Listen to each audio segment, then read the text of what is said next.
నమస్తే, welcome to RTV. Car ఉంది కానీ రోడ్డు ఎక్కితే చాలు ఇష్టానుసారంగా స్పీడ్ పెంచేస్తూ ఉన్నారు.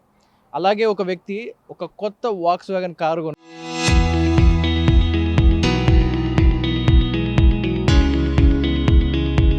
కొనుక్కొని అలా ఓవరాల్ మీదకి ఎంట్రీ ఇచ్చిన తర్వాత ఇక నాకు అడ్డు అదుపు లేదు, ఇది ఒక రేస్ ట్రాక్ అనుకుంటూ సుమారుగా కార్ని ఏకంగా లిమిట్ మించి రింగ్ రోడ్ మీద సుమారుగా 120 స్పీడ్ లిమిట్ క్రాస్ చేయకూడదు, అదే లిమిట్ అంటూ కూడా బోర్డ్స్ ఉండడం జరుగుతుంది. ఏకంగా ఈ ప్రబుద్ధుడు 150 కాదు, 120 కాదు, ఏకంగా 200 పై దాటి 210 వరకు టచ్ అవ్వడం జరిగింది.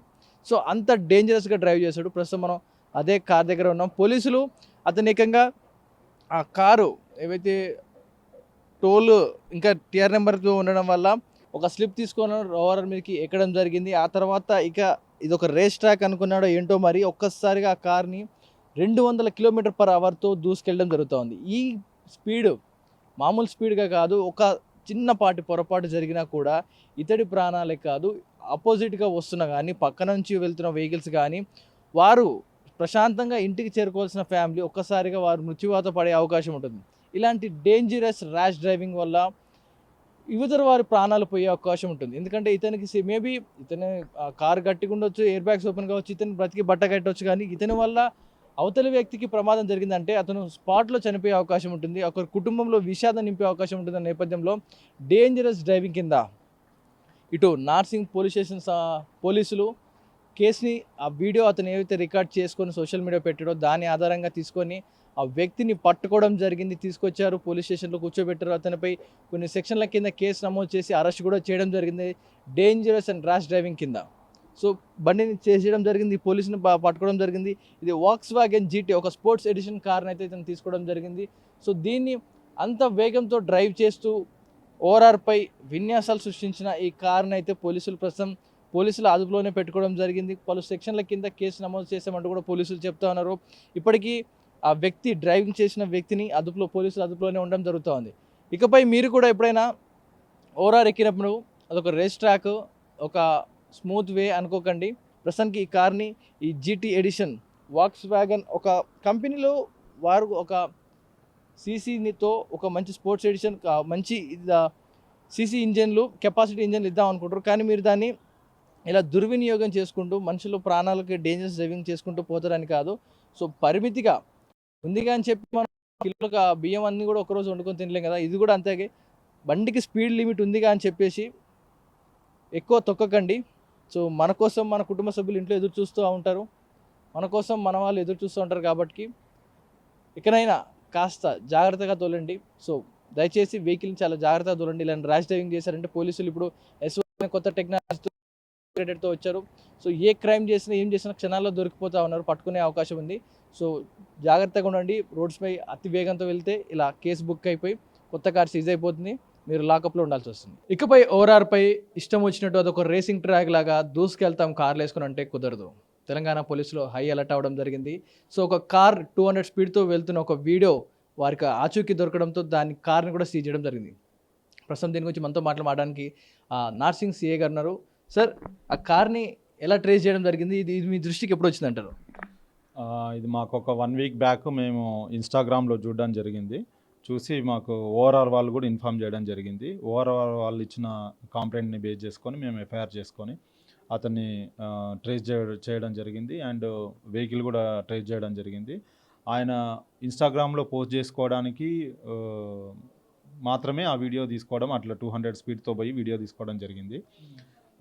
ఇన్వెస్టిగేషన్లో ఆ కార్ కూడా సీజ్ చేయడం జరిగింది. అతనికి కూడా కౌన్సిలింగ్ చేయడం జరిగింది, నోటీస్ చేయడం జరిగింది. అతను ఒక్కరే కాదు, ఎవరైనా ఓఆర్ఆర్ పైన నార్మల్ రోడ్స్లో వెళ్ళడం వేరే, ఓఆర్ఆర్ వేరే. ప్రజలకు అందరికీ కూడా కొన్ని ఓఆర్ఆర్కి పైన ఉన్నప్పుడు ఎట్లా జాగ్రత్తలు తీసుకోవాలి ఏందనేది ఓఆర్ఆర్ వాళ్ళు కూడా చెప్తూనే ఉన్నారు. పైన స్పీడ్ లిమిట్స్ ఎక్కడెక్కడ ఎంత స్పీడ్ లిమిట్ ఉందో అంతే స్పీడ్లో వెళ్ళాలి.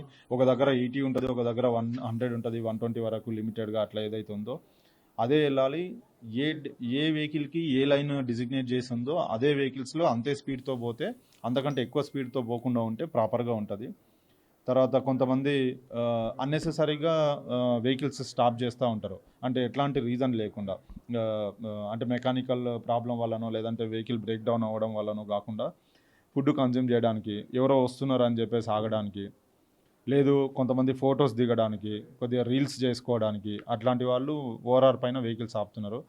ఎట్టి పరిస్థితుల్లో ఓఆర్ఆర్ పైన మీకు ఏదైనా ఎమర్జెన్సీ ఉండి వెహికల్ బ్రేక్ డౌన్ అయితే తప్ప ఓఆర్ఆర్ పైన ఆకపోవడం మంచిది, ఆపడానికి కూడా లేదు. తర్వాత ఓఆర్ఆర్ పైకి 2 వీలర్స్ 3 వీలర్స్ పెడెస్ట్రియన్స్ అలో లేదు. ఇప్పుడు కొంతమంది అన్ఎక్స్పెక్టెడ్గా తెలియకుండా వచ్చేస్తారు. వచ్చిన తర్వాత అక్కడ వాళ్ళతో ఓఆర్ఆర్ స్టాఫ్తో ఆర్గ్యుమెంట్ చేసో లేదంటే వాళ్ళకి దొరకకుండానో ఇమీడియట్గా వెళ్తుంటారు. అట్లా చేయడానికి వీల్లేదు. అది కూడా మనిషి ప్రాణాలకు అత్యంత ప్రమాదం. 2 వీలర్స్ ఎందుకంటే పెద్ద వెహికల్స్ స్పీడ్తో ఉంటాయి కాబట్టి 2 వీలర్స్ ఆ స్పీడ్కి ఈవెన్ గాలికి కూడా పడిపోయే పాసిబిలిటీ ఉంటుంది. ఎట్టి పరిస్థితుల్లో 2 వీలర్స్ 3 వీలర్స్ పెడెస్ట్రియన్స్ ఓఆర్ఆర్ పైకి అలో లేదు. అదొకటి. తర్వాత డిస్టెన్స్, ఓఆర్ఆర్ పైన వెహికల్స్ డ్రైవ్ చేసే క్రమంలో వెహికల్కి ఎంత డిస్టెన్స్ ఉండాలి. మీరు ఓఆర్ఆర్ పైన వెళ్ళినప్పుడు చూడొచ్చు, యారో మార్క్స్ ఉంటాయి. అన్ని ప్లేస్లలో లేకపోవచ్చు, యారో మార్క్స్ ఉంటాయి. ఒక వెహికల్కి మధ్య ఎంత స్పీడ్లో ఉన్నా కానీ ఆ 2 యారో మార్క్స్ మధ్యలో డిస్టెన్స్ మెయింటైన్ చేయాలి. అది చేసినప్పుడు మనము స్పీడు కంట్రోల్ చేసుకోవడానికి పాసిబిలిటీ ఉంటుంది. తర్వాత డ్రంక్ అండ్ డ్రైవ్ చేసి కొంతమంది వస్తుంటారు. ఆ drunk and drive prohibited. Drunk and drive చేయడానికి లేదు. నార్మల్ రోడ్స్ కాదు, ఎక్కడ కూడా చేయడానికి లేదు. తర్వాత మీ వెహికల్స్ కండిషన్స్ కూడా ఖచ్చితంగా ప్రాపర్గా ఉన్నాయా లేదా చూసుకోవాలి.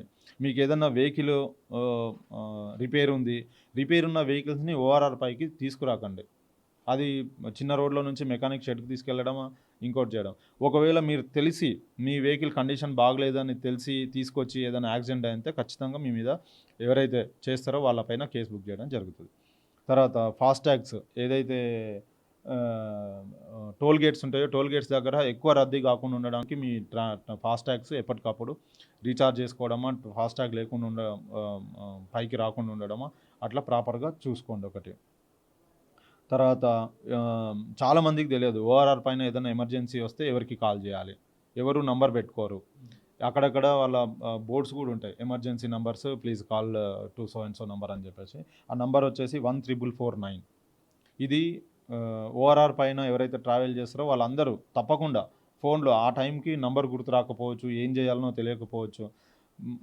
మన ఫోన్లో ఏదైతే ఎమర్జెన్సీ కాంటాక్ట్ నెంబర్స్ ఉంటాయో దాంట్లో ఓఆర్ఆర్ ఎమర్జెన్సీ నెంబర్ అని చెప్పేసి ఒకటి నంబర్ 14449 నంబర్ ఫీడ్ చేసుకుంటే చాలా బాగుంటుంది. ఏదైనా ఎమర్జెన్సీ ఇప్పుడు లేట్ అవ్వకుండా నంబర్ కాల్ చేసేస్తే ఆ నియరెస్ట్ ట్రామా సెంటర్ కానీ, నియరెస్ట్ పెట్రోలింగ్ వెహికల్ కానీ, నియరెస్ట్ ఓఆర్ఆర్ స్టాఫ్ కానీ ఎవరైనా ఉంటే వాళ్ళకి అలర్ట్ పోతుంది, వాళ్ళు ఇమీడియట్గా రీచ్ అవుతారు. డయల్ 100 కాల్ చేస్తే ఏమైందంటే డయల్ 100 కాల్ పోలీసు ఓఆర్ఆర్ ఎక్కి వచ్చేలోపు మా పోలీస్ పెట్రోలింగ్ టీమ్స్ కూడా ఉన్నాయి పైన, బట్ ఎక్కడైంది ఏందైంది అని చెప్పేలోపు ట్రామా సెంటర్ నియరెస్ట్ ఏదైతే ఉందో ఆ ట్రామా సెంటర్ వాళ్ళు ఇమీడియట్గా వెళ్ళడానికి పాసిబిలిటీ ఉంటుంది. మీరు అన్నట్టు కొన్ని కొత్త కార్లు టెస్ట్ డ్రైవ్ చేయడానికి కావచ్చు, కొన్ని సర్వీస్ అయిన తర్వాత దాన్ని చెక్ చేయడానికి ఓఆర్ఆర్ ఎక్కుతా ఉన్నారు అందరూ కూడా. దాని స్పీడ్ మ్యాక్సిమం ఎంత ఉందో టెస్ట్ చేయడానికి టెస్ట్ డ్రైవ్ కోసం అని కూడా కొంతమంది ఓఆర్ఆర్ ఎక్కుతా ఉన్నారు. వారిపై ఎలాంటి యాక్షన్ తీసుకునే అవకాశం ఉందంటారు? సేమ్ అండి, ఎవరికైనా ఒకటే ఉంటుంది. ఎవరైతే రూల్స్ వైలేషన్ చేసి ఓఆర్ఆర్ పైన కానీ బయట కానీ చేస్తే ఖచ్చితంగా కేసులు బుక్ చేస్తాము. ఖచ్చితంగా వాళ్ళకి రీసెంట్గా అయిన ఇన్సిడెంటే చూడండి మీరు, 200 స్పీడ్తో పోవడము, రీల్స్లో ఏది ఇన్స్టాగ్రామ్లో పెట్టుకోవడము, వెంటనే మేము కంప్లైంట్ తీసుకొని కేసు కట్టినాము, కార్ సీజ్ చేయడం జరిగింది, అతను నోటీస్ ఇవ్వడం జరిగింది, అతనికి ప్రాపర్ కౌన్సిలింగ్ కూడా ఇవ్వడం జరిగింది. అట్లా ఎవరైనా యూత్ అట్లా చేస్తే ఈవెన్ వాళ్ళ పేరెంట్స్కి కూడా కౌన్సిలింగ్ ఇస్తాం. తప్పదు. ఇప్పుడు సిటిజన్స్ని యాక్సిడెంట్స్ పాలు చేసి వాళ్ళ ఫ్యామిలీస్ ఆ బాధ ఎవరికి తెలుస్తుంది? ఒక ఫ్యామిలీలో ఒక మనిషిని పోగొట్టుకున్న ఫ్యామిలీకి తెలుస్తుంది. లేదు ఒక పర్సనల్ లైఫ్లో అతను కాలో చెయ్యో ఇరిగిపోయి బెడ్ రిడన్ అయినప్పుడు ఆ ఫ్యామిలీకి ఆ బాధ తెలుస్తుంది. వాళ్ళంతా మన సిటిజన్సే కాబట్టి ఖచ్చితంగా మీ భద్రతే మా బాధ్యత. సైబరాబాద్ పోలీస్ ప్రజల భద్రతే మా బాధ్యత, తెలంగాణ పోలీసు కాబట్టి అట్లే పనిచేస్తాం. Thank you. మీరు విన్నారు కదా, ఇకపై ఓఆర్ఆర్ ఎక్కేటప్పుడు జాగ్రత్త తీసుకోండి. సార్ చెప్పినట్టు అన్ని రూల్స్ని పాటించండి. అదేవిధంగా స్పీడ్ దాటి వెళ్ళారా నెక్స్ట్ మినిట్ మీ కార్ సీజ్ అవుతుందంటూ కూడా స్పీడ్ వార్నింగ్ ఇవ్వడం జరుగుతుంది. ఇది ఇప్పటివరకు అప్డేట్స్. కెమెరా పర్సన్ కోటేశ్వర్తో పవన్ వాయిదేవా టీవీ, హైదరాబాద్.